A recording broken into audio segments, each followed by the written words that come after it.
Time ఏంటి?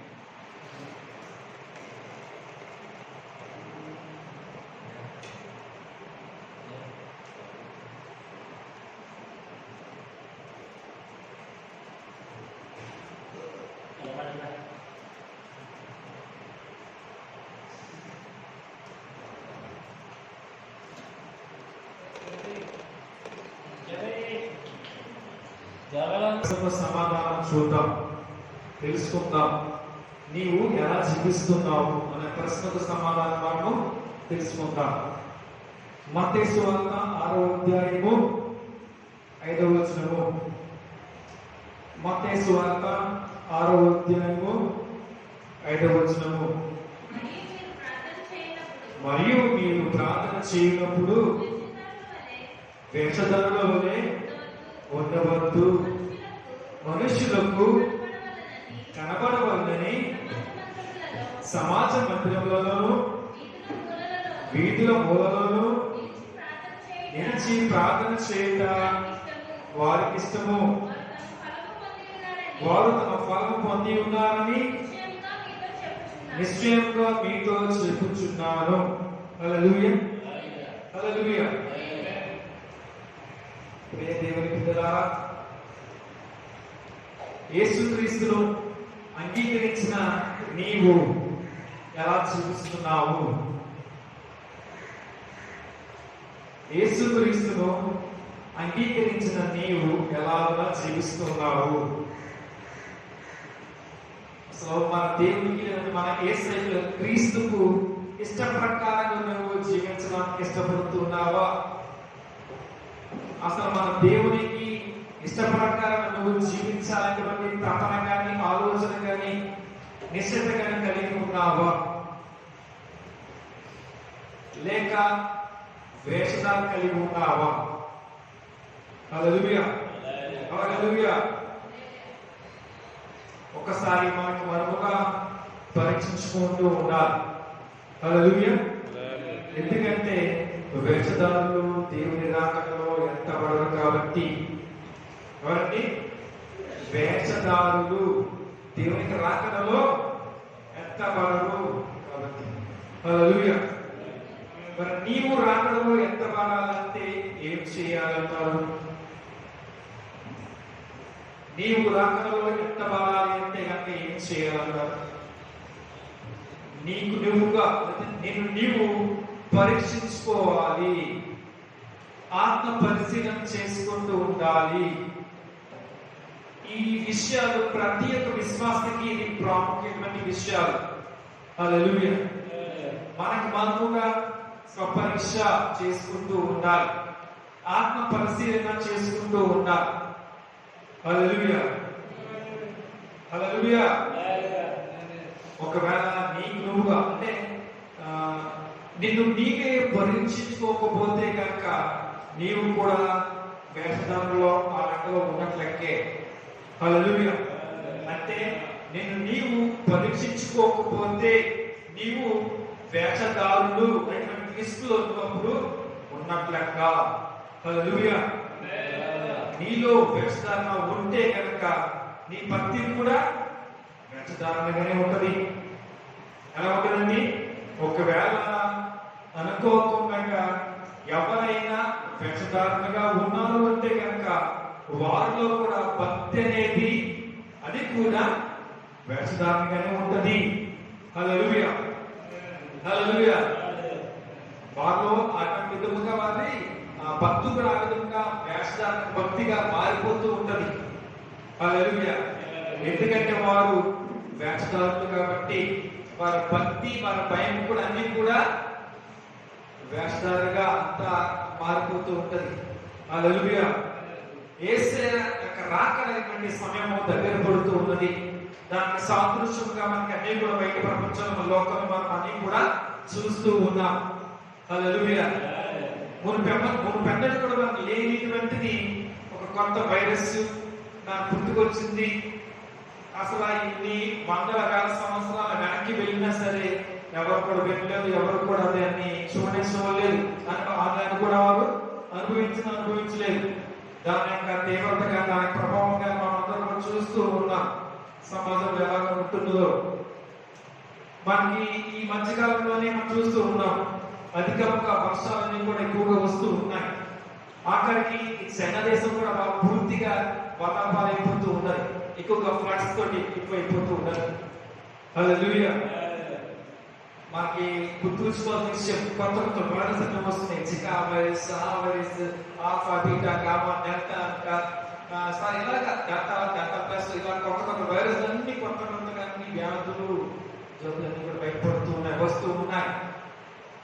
దేవునికి రాకటువంటి సమయంలో, దేవునికి రాకటువంటి వేళల్లో ఇలాగనే అన్ని కూడా ఉంటాయి. శ్రమకాలం, కష్టకాలం, ఈ నాకు జీవితం ఎందుకు అనే రీతిగానే అందరూ కూడా విసిగిపోయి వేసారిపోయి దుఃఖిస్తూనే ఉంటారు. హల్లెలూయా, హల్లెలూయా.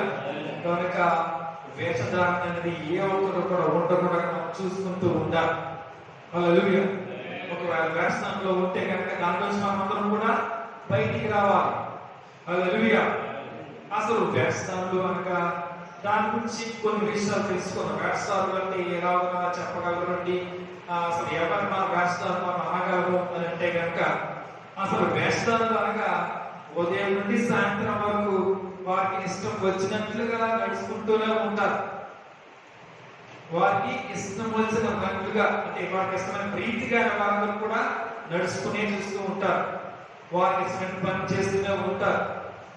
వారికి ఇష్టమైన మార్గంలో నడుస్తూనే ఉంటారు.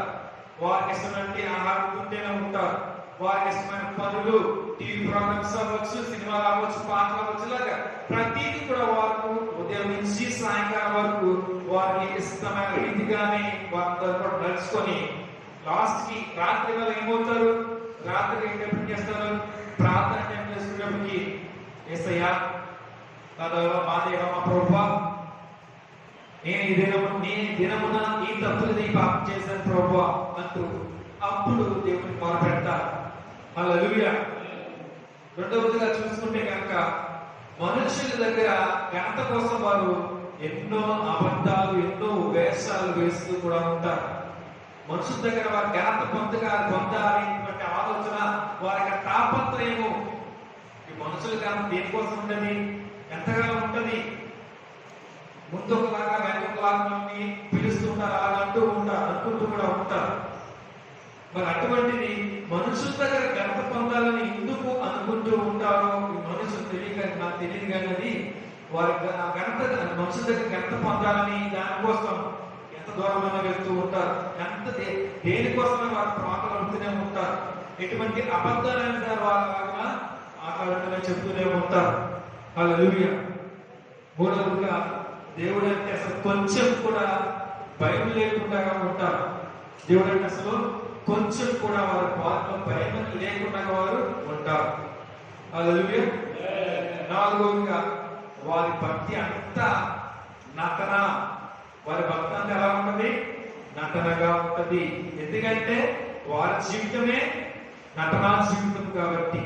హల్లెలూయా, హల్లెలూయా. చర్చికి వెళ్తారు, అలాగే సినిమాకి వెళ్తారు, ఇంకా వారికి నచ్చినటువంటి ప్రదేశాలు కూడా వారు వెళ్తూ ఉంటారు. హల్లెలూయా.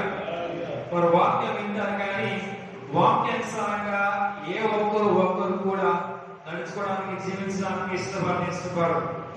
ఎందుకంటే వారు వేషధారులు కాబట్టి. హల్లెలూయా.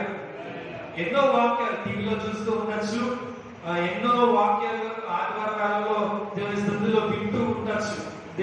దేవుని యొక్క పరిచయాల ద్వారా, దేవుని సాధు ద్వారా ఎంతో సమయంలో వారి సమయం చర్చలు కానీ ఆహ్వానం కలిపి వింటూ ఉంటారు. కానీ నిజమైన సత్యమైన వాక్యాన్ని నీతి వాక్యాన్ని వారు విన్న కొంతసేపు మాత్రమే వారిలో ఉంటది. కానీ ఇంటికి వెళ్ళినప్పుడు ఏమవుతుంది, ఆ నీతి వాక్యం అనేది వారించేది వెళ్ళిపోతుంది. ఎందుకంటే ఆ నీతి వాక్యాన్ని వారు పక్కన పెట్టేస్తారు. అంటే కనీసం అది గుర్తు పెట్టుకుందాము, దాని ప్రకారం మనం జీవించాలి కదా.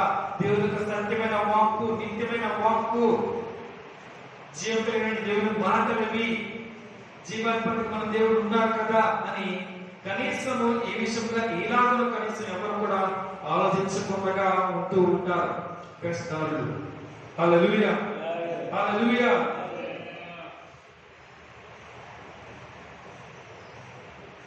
ఇటువంటి గుణాలన్నీ కూడా కలిగి ఉంటారు. కొంచెం చెప్పుకోవాలంటే ఎన్నో మనకు కనబడుతూ ఉంటాయి, కానీ ఇటువంటి గుణాలు కనబడుతూ ఉంటాయి. ఎవరిలో అంటే కనుక ఎవరిలో కానీ వేషధారులు ఎవరైతే ఉంటారో, వేషధారులు వాళ్ళు ఎవరైతే ఉంటున్నారో వాళ్ళు ఇటువంటి గుణాలు వాళ్ళ లక్షణాలు కనబడుతూ ఉంటాయి. ఒకవేళ నీలో ఉన్న ఇటువంటి వేషధార అనేటువంటి లక్షణం నీలో ఏదైనా ఒక్కటైనా సరే ఉన్నదంటే కనుక దానిలో నువ్వు బయటికి రావాలి. హల్లెలూయా, హల్లెలూయా. నీకు జీవితాన్ని దేవునికి అర్పించు. దేవునికి పూర్తిగా లోబడి దేవునికి విధేయుడై ఉండి, యేసయ్యా నాలో ఈ లోపం ఉన్న ప్రభువా, నాలో ఈ వేషధారణమైనటువంటి లక్షణం ఉంది ప్రభువా అంటూ ఎప్పుడైతే దాన్ని ఒప్పుకొని దేవుని యొక్క పాద దగ్గర నీ జీవితాన్ని కనుక నువ్వు పెడితే కనుక పూర్తిగా అప్పుడు దేవుడు పూనుకొని ఆ వేషధారణ లక్షణ గుణాన్ని నీలోసి అప్పుడు తీసి వేస్తాడు. హల్లెలూయా, హల్లెలూయా. యేసుక్రీస్తు యొక్క రాకడ, రెండవ రాకడ అనగా అది ఎప్పుడు వస్తుందండి? డిసెంబర్లో వస్తుందా, అంటే కనుక నవంబర్లో వస్తుందంటారు. దానికి ఇప్పుడు మనం చెప్పలేము, ఎప్పుడైనా చెప్పలేము. కానీ అంత్యకాలంలో ప్రవేశించి ఉన్నాం, స్టార్ట్ అయిపోయినాం అంత్యకాలం. కానీ మనం ఏం చేయాలి? కనీసం ఎప్పటికైనా సరే మనం ఏం చేయాలి? దేవునికి ఇష్ట ప్రకారంగా మనం జీవించే వారికి మనం జీవించాలి. హల్లెలూయా, హల్లెలూయా. కనీసం ఇప్పటి నుంచి సరే బాగా భక్తిపరులుగా భక్తిపరురాలుగా కనీసం జీవిస్తే ఆ దేవుని సముఖంలో నేను కూడా ఉంటాను అనేటువంటి ఆశ కలిగి ఈ లోకంలో మనం జీవించే వారిగా ఉంటారు. హల్లెలూయా, హల్లెలూయా. అసలు ఈ వేషధారణ జీవితం నుంచి మనం ఏ విధంగా బయటపడగలము? ఈ వేషధారణ జీవితం నుంచి మనం ఎలాగ బయటపడగలము? అసలు ఎలాగ మనము విడుదల పొందగలము అని అంటే కనుక దేవునికి వాక్యం మాత్రమే మనకి వేషధారణ జీవితం నుంచి మనల్ని విడుదల కలుగజేస్తూ ఉంటది. దేనికి వాక్యం ద్వారానే మనమందరం కూడా తప్పించబడతాము, విడుదల పొందుకుంటాము. హల్లెలూయా, హల్లెలూయా. దేవుని వాక్యం చేసి సెలవిస్తూ ఉన్నది. కీర్తన గ్రంథము 119వ అధ్యాయము 38వ వచనము. కీర్తనలు 119:38 వచనం. Psalms 119 chapter 38th verse.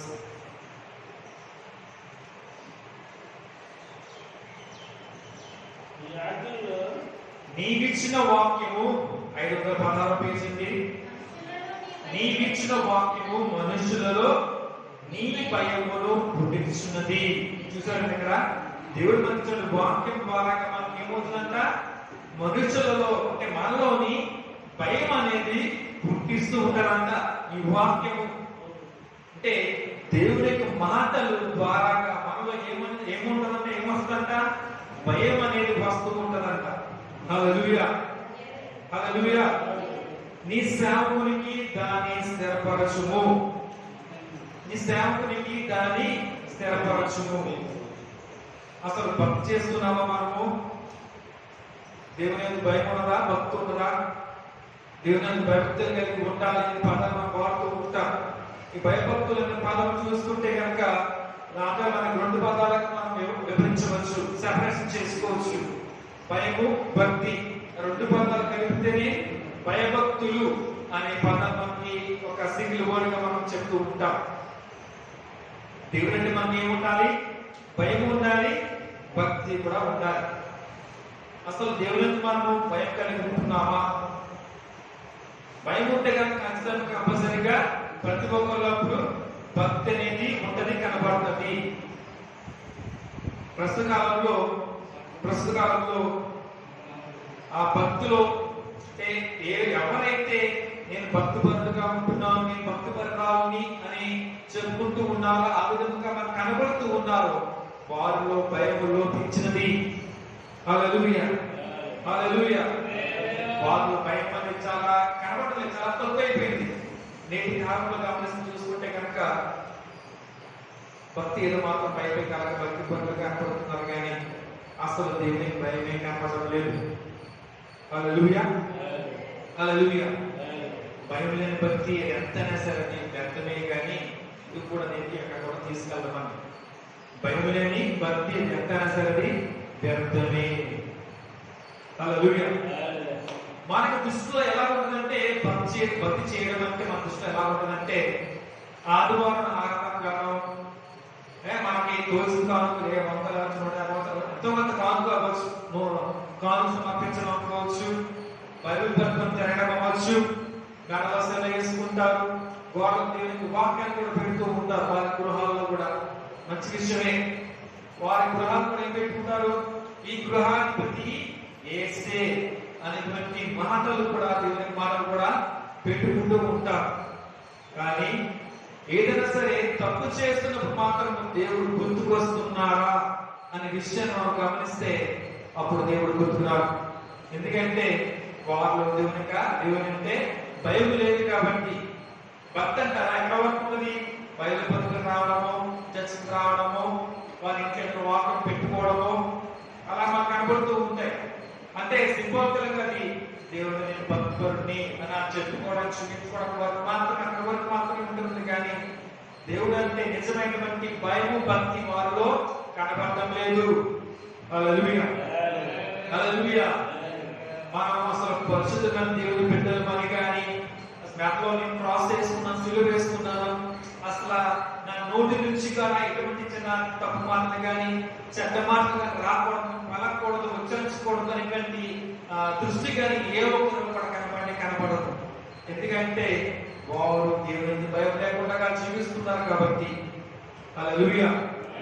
ఎంతో చెప్పాలంటే కనుక వారి గృహాల్లో కూడా గొడవలు అయిపోతూ ఉంటాయి. గొడవలు అయిపోతున్నప్పుడు చేస్తూ ఉంటారు, చిన్న చిన్న మాటలు మాట్లాడుతూ ఉంటారు, దుర్భాషలు మాట్లాడుతూ ఉంటారు. చిన్నపిల్లలు ఉన్నా సరే చేస్తుంటారు. వారిని చూసి విని వారు కూడా నేర్చుకుని వారు కూడా తప్పనిసరిగా పలకడము చేస్తూ ఉంటారు. హల్లెలూయా, హల్లెలూయా. టీవీ సీరియల్స్ చూస్తూ ఉంటారు, సినిమాలు చూస్తూ ఉంటారు, ఇలాగన్నీ కూడా చేస్తూనే ఉంటారు. ఎందుకంటే దేవుడు అంటే వారికి భయం లేదు. వారి గదుల్లో, వారి ఇంట్లో కూడా వారి ఇంటికి యేసే గృహాధిపతిగా పెట్టుకుంటూ ఉంటారు కోట్లు. లోన గదులు చూసుకుంటే కనుక దేవుడు నీ కుటుంబాన్ని దీవించుగా అంటే వాక్యాలు కనబడుతూ ఉంటాయి. కానీ వాళ్ళలో నిజమైన భక్తిగా నిజమైనటువంటి భయం లేదు కదా. లేకపోయిన మాత్రమే వారు చేస్తూ ఉంటారు. వారు నచ్చిన విధముగా, వారికి తోచిన విధముగా ఇటువంటి క్రియలు చేస్తూనే ఉన్నారు. హల్లెలూయా, హల్లెలూయా. కారణం దేని గురించి అంటే కనుక దేవుడు అంటే వారికి భయం కోసం లేకుండా ఉంటుంది కాబట్టి. హల్లెలూయా. కేవలం దేవుని యొక్క వాక్యాన్ని, పరిశుద్ధమైన వాక్యాన్ని మనము ధ్యానించడం ద్వారానే మనకి దేవుడు అంటే మనకి భయం అనేది మనకు కలుగుతూ ఉంటది. దేవుడు అంటే భయం అంటే మనకి ఎలా వస్తుందంటే కనుక దేవునికి మాటలు వినడం ద్వారా, ఇంకో చెప్పాలంటే దేవుని యొక్క వాక్యం మనం ధ్యానించుకోవడం ద్వారా కూడా మనం ఏం చేస్తూ ఉంటది, దేవుడు అంటే మన దగ్గర భయం కలుగుతూ ఉంటది. హల్లెలూయా. కీర్తనలు 119:30 మనం చూసుకుంటే కనుక నీకిచ్చిన వాక్యము మనుషులలో నీ భయమును పుట్టించున్నది. కాబట్టి దేవునికి వాక్యం ద్వారానే మనకి ఏమొస్తుందంట, ఏం కలుగుతుందంట, భయం అనేది మనకి కలుగుతూ ఉంటది. హల్లెలూయా. మనకి కాయిన్స్ ఉన్నాయి కదా, coins 2 rupees coin, 5 rupees coin అనుకోవచ్చు. దానికి సరిగ్గా గమనిస్తే చూస్తే కనుక మనకి ఎలా మనకు కనబడుతుంది, ఆ కాయిన్ మనకు ఎలా కనబడుతుంది?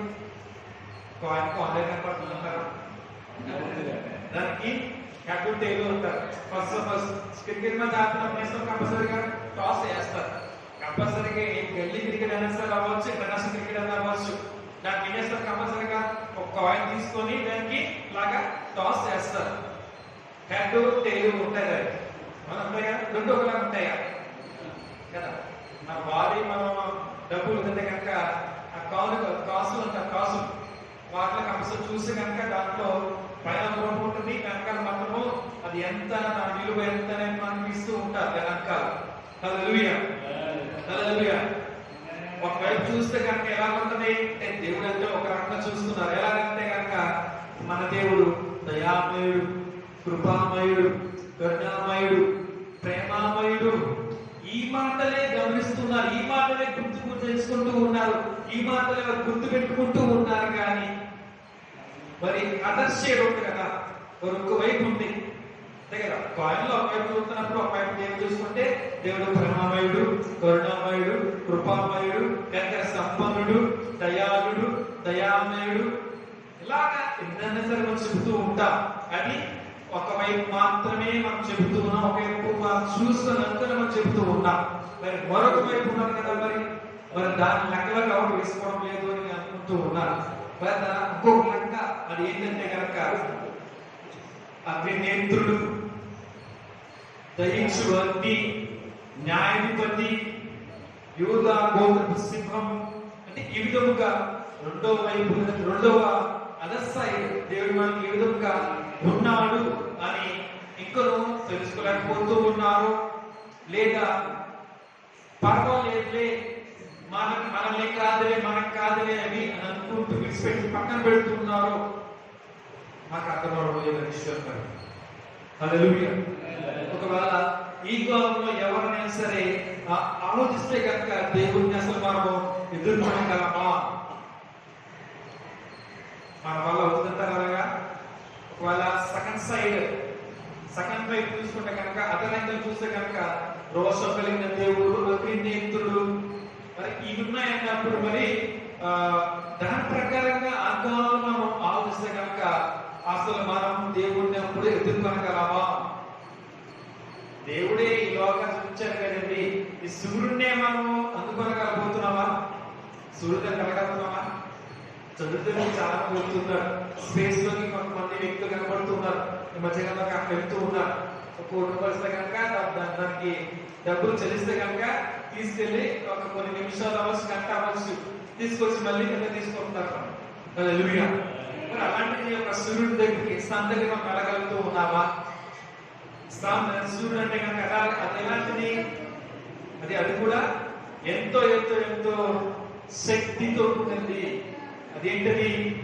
దేవుడు కలిగేసినటువంటి ఒక వెలుగు సూర్యుడు. హల్లెలూయా. ఈ సూర్యుడినే మనం అసలు ఎదుర్కొనలేకపోతూ ఉన్నాం. ఈ ఎండాకాలం వచ్చేటప్పటికి ఏమవుతుంది? May month వచ్చినట్లేదంటే May starting days first week వచ్చినప్పటికి ఏమవుతుంది? మనకి ఆ ఎండకి మనం తక్కువ చేస్తూ ఉంటాం. అసలు బయటికి మనం వెళ్ళాలి, ఇలా అవసరమైతే మన మొఖానికి, తలకి, చెవులకి ఎంత మనం క్లాత్ కట్టేసుకొని ఫుల్గా అప్పుడు బయటికి వెళ్తూ ఉంటాం. అంటే ఆ సూర్యుడి నుంచి కొన్ని వేల కిలోమీటర్ దూరం ఉన్న నువ్వే ఆ సూర్యుడు నేను ఆ వేదికే తొలగలేకపోతూ ఉన్నామంటే దేవుడు మరి అగ్నినేత్రుడు, రోషం గల దేవుడు, మరి యూదా గోత్రపు సింహము అని దేవుడు మనం ఉన్నాడు కదా. మరి ఆయన మనం అసలు ఎదుర్కొనగలమా అనే ప్రశ్న మనము వేసుకోవాలి. హల్లెలూయా. ఆయన మనం ఎప్పుడు కూడా ఎలా ఉండాలి? భయం కలిగి, అలాగే మనము క్రమశిక్షణ కలిగి మనము జీవిస్తూ ఉండాలి. అసలు క్రైస్తవుల్లో మనకి క్రమశిక్షణ పరులు క్రైస్తవులు అని చెబుతూ ఉంటారు. అసలు వాళ్ళు చాలా నమ్మస్తులండి, చాలా సైలెంట్గా ఉంటారండి, అసలు గొడవలు ఏర్పడడానికి చాలా సాత్వికంగా ఉంటారండి, ఇలాగ చెప్తూ ఉంటారు. క్రైస్తవులు కదా పేర్లుగా మనకి కనబడుతూ ఉంటాయి. కానీ అవి మనలో కనబడుతూ ఉన్నాయా? ఒకవేళ నీలో కనబడుతున్నావంటే నువ్వు నిజమైనటువంటి క్రైస్తవుడే. ఒకవేళ నీలో కనబడలేదంటే కనుక అప్పుడు ఏమవుతుంది? నేను క్రైస్తవుడిని కాను. చాలా నీతిగా ఉంటారు, డిసిప్లిన్ ఉంటుంది, క్రమశిక్షణగా ఉంటుంది వాళ్ళు క్రైస్తవుల్లో. హల్లెలూయా. అలాగే మనం ఏం చేయాలంట? దేవుని యందు భయం కలిగి మనము దేవుని యందు మనము క్రమశిక్షణ కలిగి మన జీవితాన్ని మనం కూడా జీవించేవారుగా ఉంటది. హల్లెలూయా. హల్లెలూయా. ఎవరైతే అందుముగా క్రమశిక్షణ కలిగి ఉంటారో, దేవుని భయం కలిగి ఉంటారో, ఆ రాజ్యాన్ని వారు చేరుకోవడానికి అప్పుడు అడుగులుగా ఎంచబడుతూ ఉంటారు. లూకా సువార్త 23వ అధ్యాయము, లూకా సువార్త 23వ అధ్యాయము 40వ వచనము. అయితే రెండవ వాడు వారిని గద్దించి, నీవు అదే శిక్షా విధిలో ఉన్నావు కనుక దేవునికి భయపడవా? చూడండి సిలువలో మనకి ఏసైతో పాటుగా ఇంకా దొంగ సిలువ వేసి ఉన్నారు. హల్లెలూయా చెప్తామా? హల్లెలూయా. ఏసైను సిలువ వేసి ఉన్నారు. ఏసైతో పాటుగా ఇద్దరు దొంగలు కూడా అక్కడ సిలువ వేసి ఉన్నారు. ఏసైకు కుడి వైపున దొంగ, ఎడమవైపున ఒక దొంగ ఉన్నారు, సిలువ వేసి ఉన్నారు వారు. హల్లెలూయా. అయితే రెండవ దొంగ మాత్రము అసలు యేసయ్యని ఎవరో తెలుసుకొని ఉన్నాడు, గ్రహించాడు కాబట్టి దేవుని యందు ఆ దొంగకి ఏం కలిగినది? భయము కలిగినది. ఏం కలిగిందండి? సిలువలో చనిపోతూ ఉన్నాడు. ఇంకా అప్పుడు కూడా భయం అవసరం అంటారా? కనీసం అప్పటికైనా సరే తెలుసుకున్నాడు దేవుడిని. తెలుసుకుంటే ఏమవుతుంది? నేను రక్షించబడతాను, నేను కూడా దేవుని సముఖంలో ఉంటాను, దేవుడు నన్ను చేరుస్తాడు అటువంటి ఉద్దేశంతో తలపుతో దేవుని యందు భయం కలిగి ఉన్నారు ఆ రెండవ దొంగ. హల్లెలూయా. హల్లెలూయా. కంపల్సరిగా దేవుని భయం కలిగి ఉంటాడు కాబట్టి ఆ పరదేశి నన్ను కూడా తీసుకువెళ్తాడు, తీసుకువెళ్ళగలడు అనే ఉద్దేశంతోనే ఆ దొంగ దేవుని భయపడి ఉన్నాడు. హల్లెలూయా. ఆదికాండము 22వ అధ్యాయము 12వ వచనము. ఆదికాండము 22వ అధ్యాయము 12వ వచనము. అయితే ఇక్కడ అబ్రహాం గారు తన కోడుకున్నటువంటి తన బిడ్డైనటువంటి ఇస్సాకుని బలిపడానికి తీసుకెళ్తూ ఉన్నాడు. మోరియా పర్వతం మీదకి దేవుడు అక్కడ తీసుకెళ్తూ ఉన్నాడు. ఇక్కడ అబ్రహాము ఇస్సాకును బలిపడానికి తీసుకెళ్తుండీ ఆ సమయంలో, ఆ వేళలో ఆదికాండము 22వ అధ్యాయం 12వ వచనము. అప్పుడు ఆయన ఆ చిన్నవాని మీద చెయ్యి వేయకుము, అతన్నేమీ చేయకుము, నీకు ఒక్కడై ఉన్న నీ కుమారుని నాకీయ వెనుతీయలేదు కనుక నీవు దేవునికి భయపడువాడమని ఇందువలన నాకు కనబడుతున్నను. హల్లెలూయా. హల్లెలూయా. ఇక్కడ దేవుడు ఇక్కడ అబ్రహాంని అడిగి ఉన్నారు, కోరుకుని ఉన్నారు. ఏంటంటే కనుక లేక వయసు లేక నీ బిడ్డను ఇస్సాకుని పెట్టుకున్నాడు కదా, నీకు ఇచ్చాను కదా బిడ్డగా, అది కూడా ఎప్పుడో 100 సంవత్సరాల సెంచరీ ఏజ్ లో నేను నీకు ఇచ్చాను కదా నీ బిడ్డను, ఆ బిడ్డ నాకు బలిగా నాకు ఇచ్చే, నాకు కావాలి అని దేవుడు అక్కడ అబ్రహాంని అడిగి ఉన్నాడు. అలా అడిగినప్పుడు అక్కడ అబ్రహాము ఆలోచన ఏమి కలుగజేసుకోలేదు, ఏం పెట్టుకోలేదు. ఎందుకంటే సమస్తాన్ని దేవుడే కలుగజేస్తూ ఉన్నాడు, సమస్తాన్ని దేవుడే ఇస్తున్నాడు, సమస్తాన్ని కూడా దేవుడే ఇక్కడ ఆశ్రయిస్తున్నాడు. కాబట్టి అబ్రహాంని తెలుసుకుని ఉన్నాడు కాబట్టి దేవుడు అడుగుతున్నాడు కాబట్టి నేను ఇస్తాను చేస్తాను అన్నటువంటి ఉద్దేశంతో అక్కడ అబ్రహాం గారు ఉన్నారు. అయితే ఏంటంటే కనుక దేవుడు కోరుకున్నది తన బిడ్డైనటువంటి ఇస్సాకును బలిగా ఇవ్వడానికి దేవుడు కోరుకుంటూ ఉన్నారు. అయితే ఇక్కడ అబ్రహాము ఆరాధన చేయడానికి అక్కడ ఇష్టపడలేదంటారా? ఇష్టపడి ఉన్నాడు. అందువల్ల మాత్రమే అక్కడ మోరేబు పర్వతం మీద తీసుకెళ్లి ఉన్నాడు. మోరియా పర్వతం మీద తీసుకెళ్లి అక్కడ దేవుడు అక్కడ అబ్రహాముని అక్కడ ఇస్సాకును నడిపించి ఉన్నారు. అయితే అదొక టెస్ట్ అన్నమాట అబ్రహాం గారికి వచ్చేది. అయితే చివరికి ఏం చేశారు అక్కడ అబ్రహాం ఇక్కడ కత్తి ఇక్కడ పైకి ఇలా లేపి ఇలా పైకి ఎత్తి ఇంకా చంపుతాము, బలిగా ఇద్దాము అనేటువంటి ఉద్దేశంతోనే కలిగి ఉన్నాడు అబ్రహాం. హల్లెలూయా. ఎప్పుడైతే అబ్రహాము తన యొక్క కుమారుని దేవునికి ఇవ్వాలని ఇష్టపడి తీసుకొచ్చి ఉన్నాడో, తన కత్తిని కూడా ఇలాగ పైకి ఇలాగ ఎత్తి ఉన్నాడు, ఇంకా దేవుడు చూసి ఇక్కడ అబ్రహాముకి నేనంటే ఎంతో భయం అనేది ఉన్నది, దీనిని బట్టి నాకు అర్థమైనది అని దేవుడు అక్కడ గ్రహించి ఉన్నాడు. ప్రపంచటువంటి జరిగిన సన్నివేశం బట్టి కూడా దేవుడు అక్కడ గ్రహించి ఉన్నాడు. హల్లెలూయా. హల్లెలూయా. అందువల్ల మాత్రమే అక్కడ దేవుడు చెబుతూ ఉన్నాడు, ఈ బిడ్డ నా బిడ్డ, నువ్వు బలిగే వెనుకమ్మా, ఇస్సాకు బలి అక్కడ ఇచ్చాను కదా అన్నట్టుగా కోరుకున్న దేవుడు అక్కడ బయలుపరిచి ఉన్నాడు ఇక్కడ. హల్లెలూయా, హల్లెలూయా. అసలు ఎప్పుడైతే మనం దేవునికి భయపడేవారుగా ఉంటున్నాము, ఎప్పుడైనా మనం దేవునికి భయపడేవారుగా ఉంటున్నామా? హల్లెలూయా, హల్లెలూయా. ఎప్పుడైనా సరే మనం దేవునికి మనం భయపడేవారుగానే ఉండాలి. హల్లెలూయా.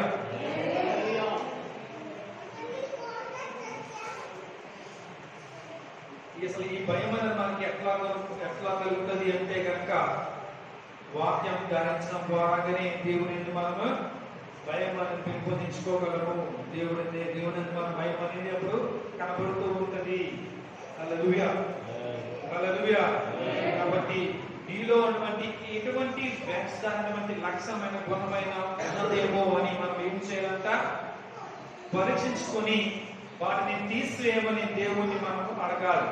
ఎప్పుడైతే దేవునికి ఇష్ట ప్రకారంగా నేను కూడా జీవించగలమో అప్పుడు ఖచ్చితంగా దేవుని యొక్క సముఖంలో, ఆ పరలోక రాజ్యంలో మనం కట్టబడేటువంటి గుంపులో ప్రతి ఒక్కరు కూడా అప్పుడు ఉండగలము. హల్లెలూయా, హల్లెలూయా. మరి ఎవరైనా సరే మన వ్యవస్థలుగా ఉన్నారా? మత్తయి సువార్త 6వ అధ్యాయం 5వ వచనము.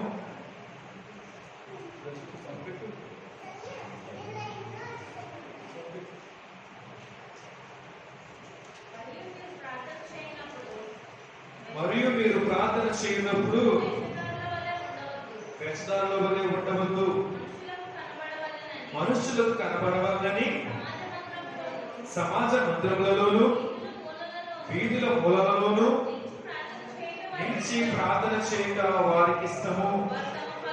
వారు తమ ఫలం పొంది ఉన్నారని నిశ్చయముగా మీతో చెప్పుచున్నాను. హల్లెలూయా, హల్లెలూయా. మనలో ఎవరైనా సరే ప్రార్థన చేయండి అంటే మనకి ఏం చేస్తూ ఉంటారు? ఆలోచిస్తూ ఉంటారు. ఎందుకు? వాళ్ళు ఎటువంటి ఆలోచన కలిగి ఉంటారో మనకు తెలియదు, కానీ ఆ రకంగా పైకి మాత్రం ఎంతో ప్రేమమూర్తులుగా కనబడుతూ ఉంటారు. కానీ ప్రార్థన చేయమంటే కనీసం ఎంతసేపు గట్టిగా అంటే ప్రార్థన గట్టిగా అలాగా ప్రార్థన చేయడానికి చెప్తారు. అలాగే సంఘంలో కూర్చొని ఒక ఆత్మ ప్రార్థన చేయ బాబు అంటే అలా వాళ్ళు చెప్తారు.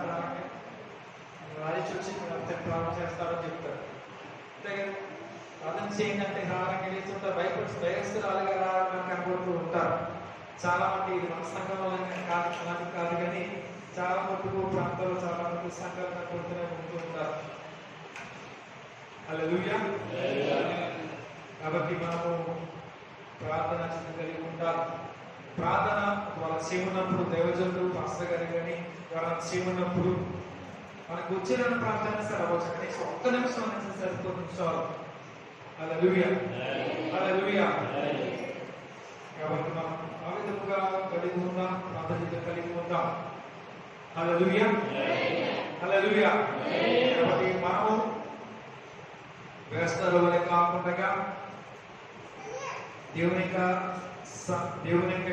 పురుషులమైన బిడ్డలుగా మనమందరం కూడా ఉంటున్నారు, జీవిస్తున్నారు. నేను తలంచుకొని ఉంటూ ఉన్నాను. అటువంటి వారికి మనమందరం కూడా దేవునికి మార్గంలో మనందరం కూడా కలుసుకుందాం, జీవిద్దాం. హల్లెలూయా, హల్లెలూయా. ఒకవేళ ఇంకను ఏదైనా సరే నాలో వ్యవస్థారణ ఏమైనా ఉన్నదేమో అని నీకు నువ్వుగా ఆలోచించుకుంటే కనుక, తెలిస్తే కనుక దాన్ని విడిచిపెడితే కనుక మంచిది అని నేను కోరుకుంటూ ఉన్నాను. హల్లెలూయా. కాబట్టి దేవునికి ఎప్పుడు కూడా మనం ఇష్టం ప్రీతిగానే మన ముందు కూడా జీవించే వారిగా మనం ఉందాం. అటు వారిగా జీవించి దేవుని యొక్క రాకడలో ఎత్తేటువంటి గుంపులో మనమందరం కూడా ఉండాలని కోరుకుంటూ ఉన్నాం. దేవుడు ఈ మాటలను మన ఇంట్లో దీవించును గాక. ఆమేన్.